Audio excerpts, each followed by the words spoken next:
I would work during the day, and then I would get off at like 4 or 5 o'clock. I would go through and schedule appointments for estimates. I would go run those estimates, and then I would, schedule the installations. It was very a side hustle type of operation. So. You know who made it. Welcome to Life of a Founder. Our goal here is to give you an inside look at the experiences of small business owners who have started, operated, and grown a business from the ground up. We strongly believe that there's no better way to learn than by listening to the stories of others. So whether you're already an entrepreneur or dreaming of becoming one in the future, we're sure you'll gain valuable insights from every episode.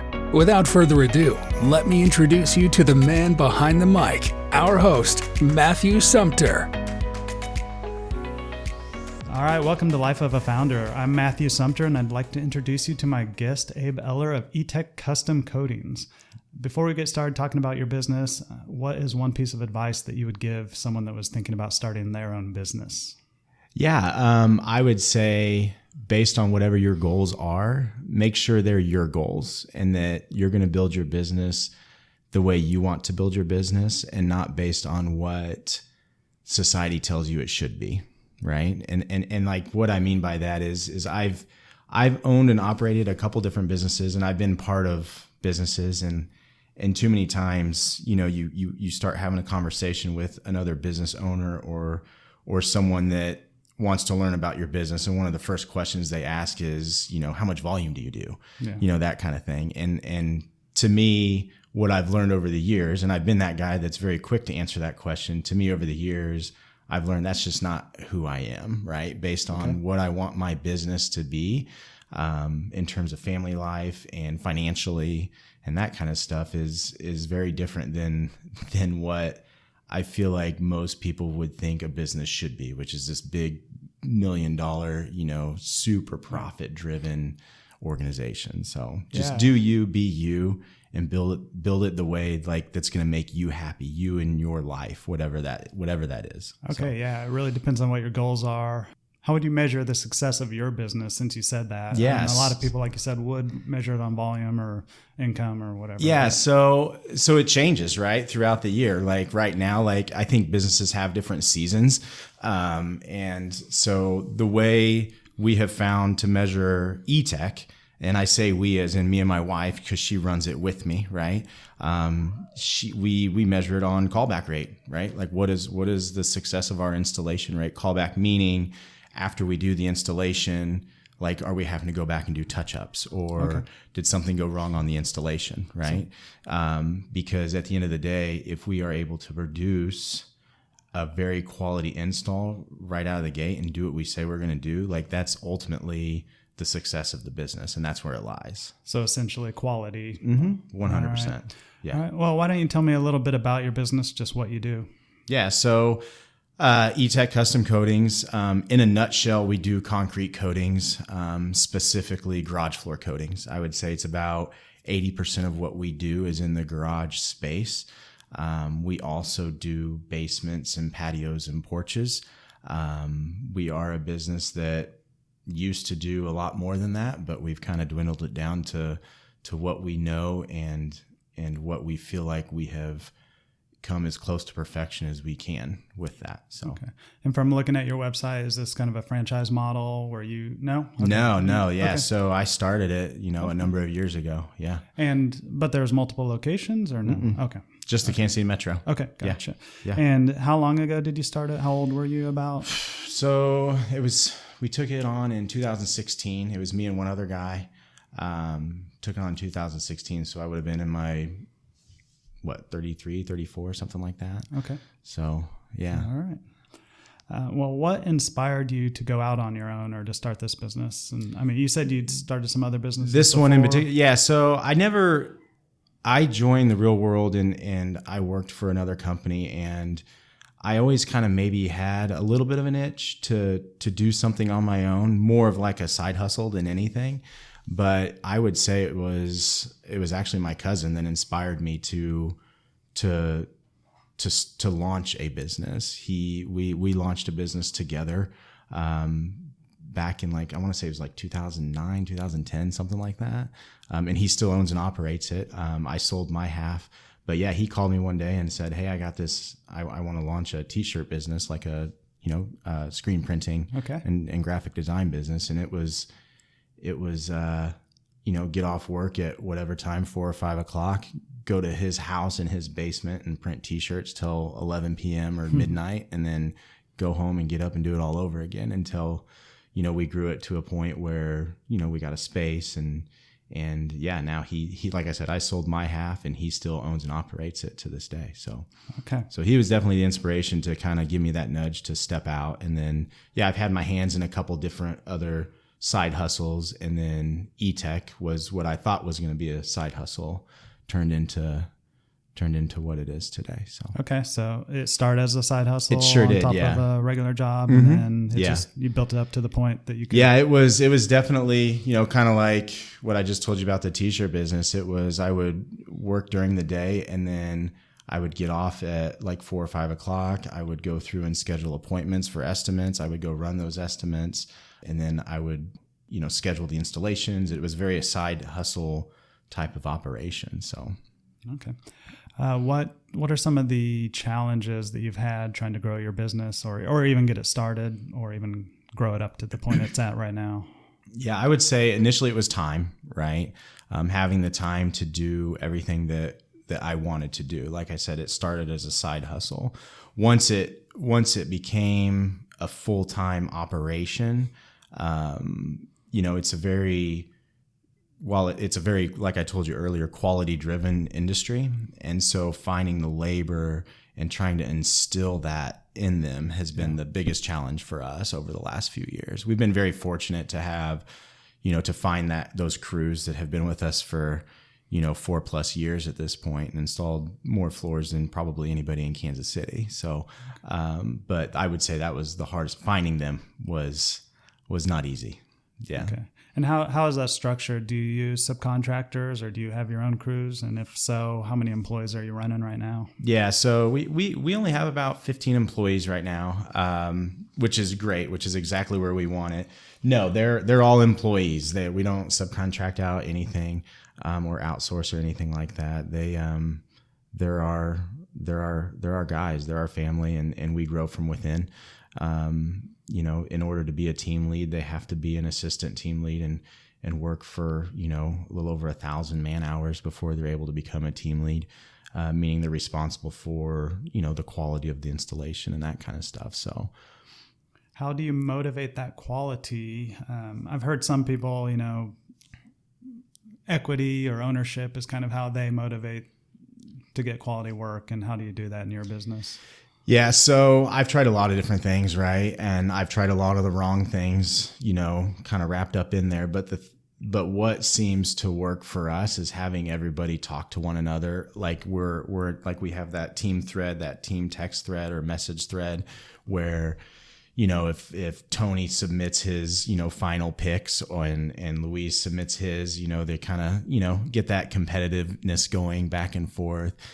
We have a callback board, right? Like who's leading the way in terms of, number of callbacks, like, the smaller, the better type of thing. So, and we throw out some incentives in terms of like financially and that kind of stuff for the guys. But for the most part, it's those two competing against one another, like all of our crews. Gotcha. So you're kind of backing up what you said earlier about quality being your measure of success, and you're actually tracking that and using that as a motivator for your employees. You have to. Yeah. What about ownership? You said you started with someone else. Are they still there? They're not. No. So yeah, we started it together, like took it as a side hustle in 2016. And I bought him out in 2019, I think, is when I bought him out. And so you've never taken any financing or anything, or so you're 100%. I took a hit financially, but no. For a while, at least. Yeah, right? For a while. But no financing. Okay. We kind of had to bite the bullet for a few years, but. And do you think that's hampered your growth, or just building it from the ground up, or is that kind of the way you've wanted it to grow kind of at a manageable pace? To be just me, you mean, or to not really take on, I mean, have you not taken on any money as far as loans or anything to help you grow or expand? No, I mean, it's a cash flow business, right? So if Matt decides he wants a garage floor coating, I order his product and then I install it, right? Mm-hmm. And it's money in, money out. So it's not really, I'm not really in a business where I have to front load a lot of costs, right? Okay. Outside of adding a crew. Yeah. But like I said, we're in a position where if that's something we need to do, we could. Well, how do you, in your business, acquire customers? Do you do a lot of marketing, or is it word of mouth? Great question. So to grow the business, it was a ton of social media. Okay. It was just a ton of social media. Garage floors, they picture well, they look great, they're attractive, right? And over the years, like if you were to look at my marketing source list, the investment that I make in social media has reduced down to maybe 10% of what it used to be. And it has turned into a very referral business, right? It's very referral driven. That has kind of taken over. And then we have a lot of new build contracts, right? So you're seeing a lot of our new build houses are starting to do it on the front end before they even move into the house. So I kind of view the garage floor coatings as like what power windows were to cars, back in the day. Eventually, you'd have a car or two like have power windows, and eventually it just became the standard. And we're gradually seeing that in the garage space. So it's pretty exciting. Yeah. Have you had to offer any kind of incentives for referrals? Is that? Yeah, no, we have a referral program. Yeah, we do a $100, referral program. Okay. Give 100, take 100, right? So, we give 100 to if they refer somebody, we give them 100, and then we also take $100 off of their quote to whoever they referred us to. So. Okay.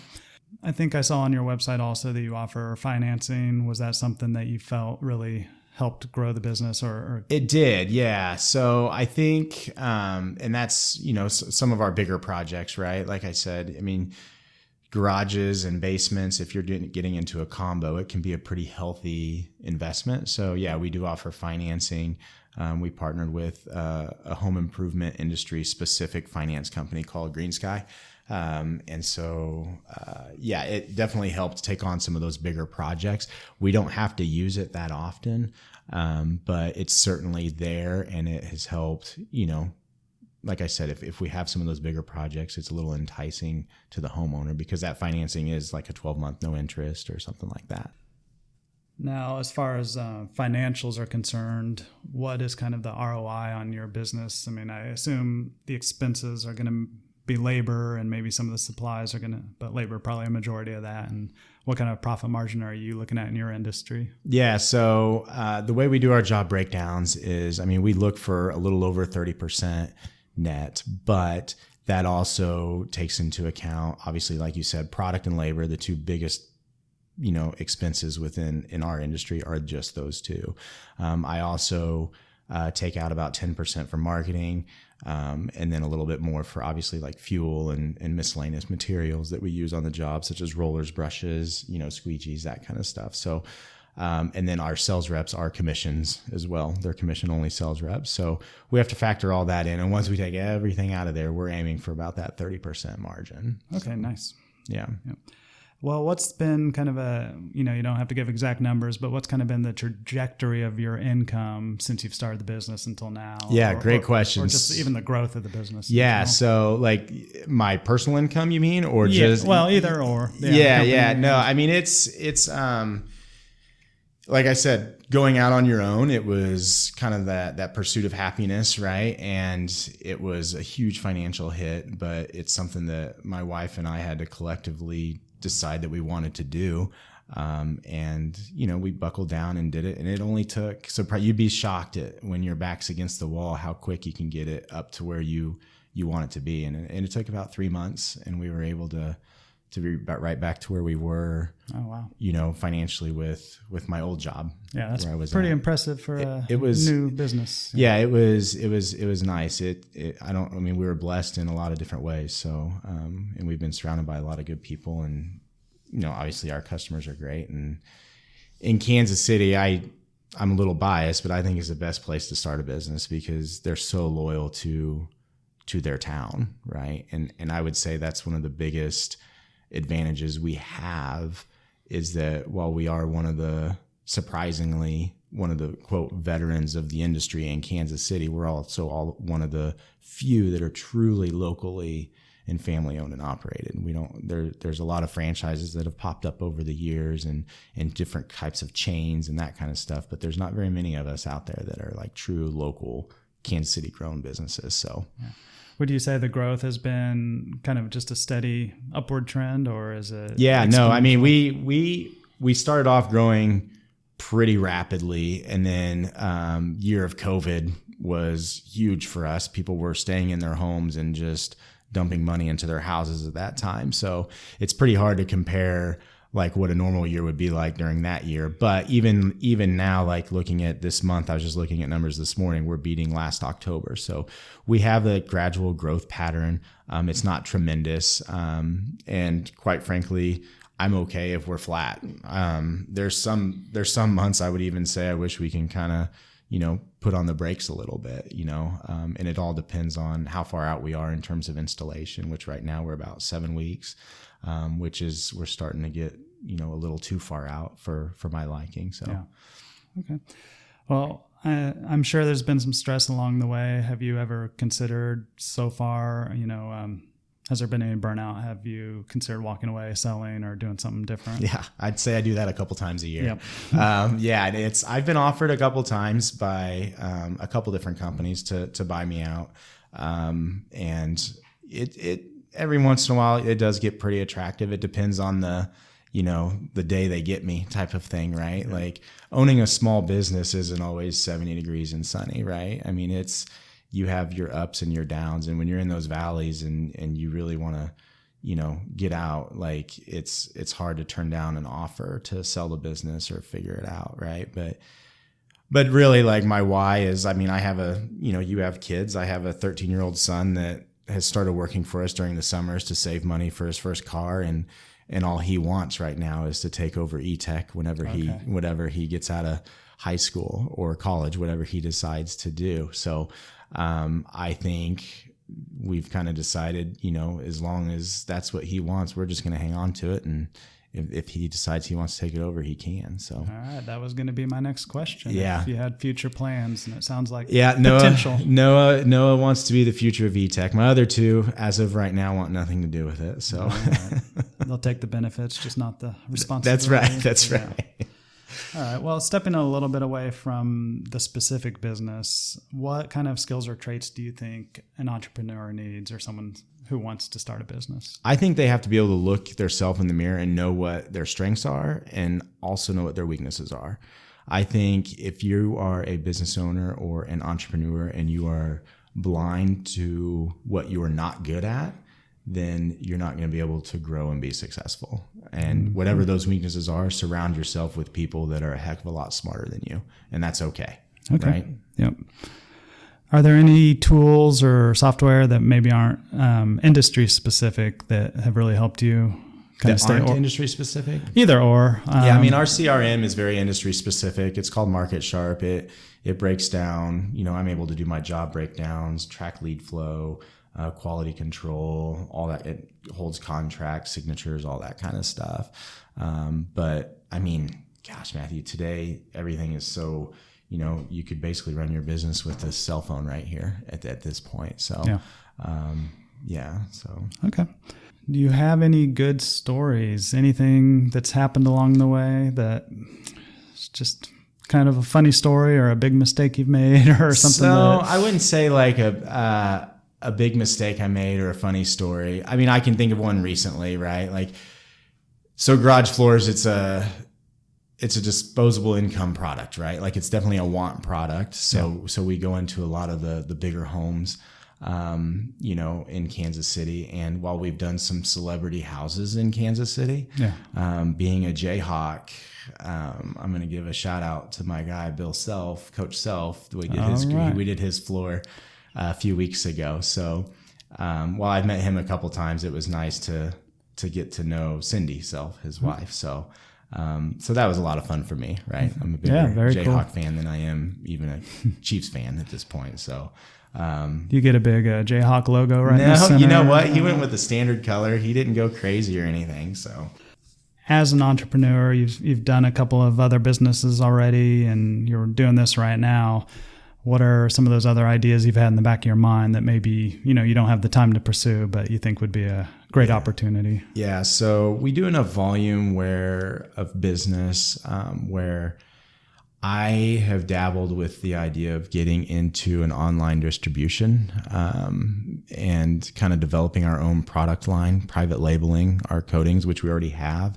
But I've thought about taking it kind of national, right? Okay, wow. We do have companies that reach out to us from time to time to kind of, learn how we do things, right, in Kansas City. And obviously I'm always willing to help and do whatever I can there. But I've figured out like the best place to get squeegees and all the materials that we use. And I've kind of dabbled with the idea of kind of launching an online distribution company. Okay. And would that lead to potentially a franchising I don't know, right? Like, I'm not sure. Like, I haven't decided if it would just be like a dealer network where I kind of make it like an exclusive deal where we just have 10 companies that are purchasing, or do I want it to be like this big, conglomerate of companies all across the United States? I have no idea yet. Yeah. Okay. Yeah. So. All right. Well, let's get a little more personal. Okay. If you're all right. Yeah. What kind of things do you do when you're not busy with the business? What do you enjoy doing? So one of the benefits to owning your own business, and one of my whys that makes me happy, is time. Obviously, I love to spend time with my family, but I have a love for working out, doing CrossFit. It is something I've become, some would say, obsessed with. So I spend a lot of time, a couple hours a day. I'll go on record to say that. It's no secret anymore that I spend a few hours a day doing CrossFit. So other than that, like, I love coaching my kids' sports. I coach baseball. I coach basketball. I help coach football, and I love going to watch my daughter play softball. So yeah, just doing all the dad stuff along with CrossFit is kind of, that's what takes up my time outside of the business. So yeah, I think once you get to that point in a business where you get freedom, which is kind of the goal. Yes. It probably makes it really nice to be able to enjoy the things you want to do outside of that. Yeah, for sure. Yeah. Do you have any mentors, whether you know them or not, or anyone that you kind of follow who?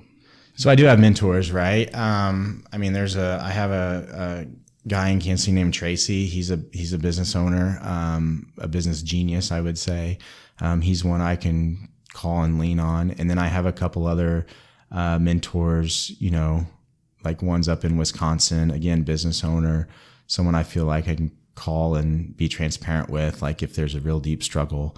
But yeah, I think you have to, right? Like, you have to have some people that you can kind of call and lean on, and they don't even have to be business owners. I have a couple friends that I'll call from time to time just to get an outside perspective of, what do they think? Cause I do respect their opinions and how they would view it. So, and it's always nice to have somebody that doesn't know the inner workings of the business. Now they're able to get that 30,000 foot view and really, sometimes you'd be surprised what comes out of those. So, okay, perfect. Most founders are either listening to podcasts or reading books or, doing something to kind of keep learning. Mm-hmm. What kind of things do you listen to or read? Yeah, so I listen to a couple different podcasts. The first one that is H3. It's Brad Lomenick. He's an author. He kind of wraps up business and faith, something you kind of mentioned a little bit earlier, offline. He's good. There's a guy I like to follow named Tim Uchik. He's not necessarily, like a big business owner, but he just has a lot of good, tidbits on a podcast and his YouTube channel. And then a book, my favorite book that I've ever read is called Rework. It's one that kind of gives you a completely different perspective in terms of entrepreneurship and why you're running the business and that kind of stuff. So, okay, great recommendations. Yeah. Check those out. Rework for sure.